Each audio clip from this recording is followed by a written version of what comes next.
I had a referral from someone, and I asked them, I was like, have you been working with an agent? They're like, yeah, we actually wrote an offer on a place, and I didn't like the way they handled it.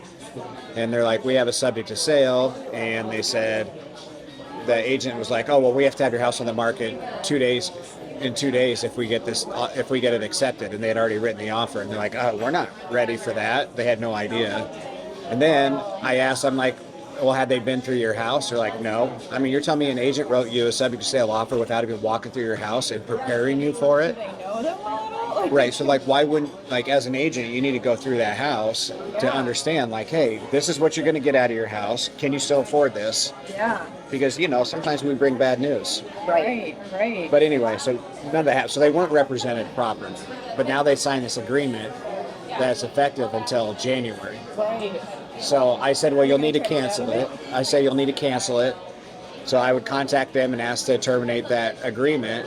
And they did. And the lady sent over the agreement, $1,000 charge. Right. Exactly what my person did. $1,000 charge. She wanted a 25% commission. Cancel the contract? $1,000 to cancel the contract. That's not in the agreement though, right? No, they added it. They added it to the cancellation form.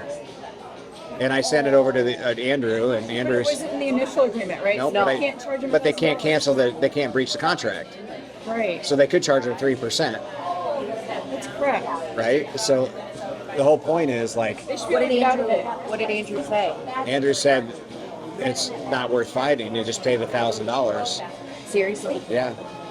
So would that come out of, would they pay it or can you offer to pay? Like, how does No, that they would work? just write a check. Okay. But like that makes the real estate community look absolutely horrific. Yeah. The whole point of this whole shit show was to make everything be more transparent, and it's just making everything way more complicated and muddy. That's all it's doing. Uneducated agents look like. You can't make something more transparent by taking the transparency away. And that's exactly what Right. they did. They did. It was out there. It was. And now they're pulling it off. Yeah, and now everything's sketchy. And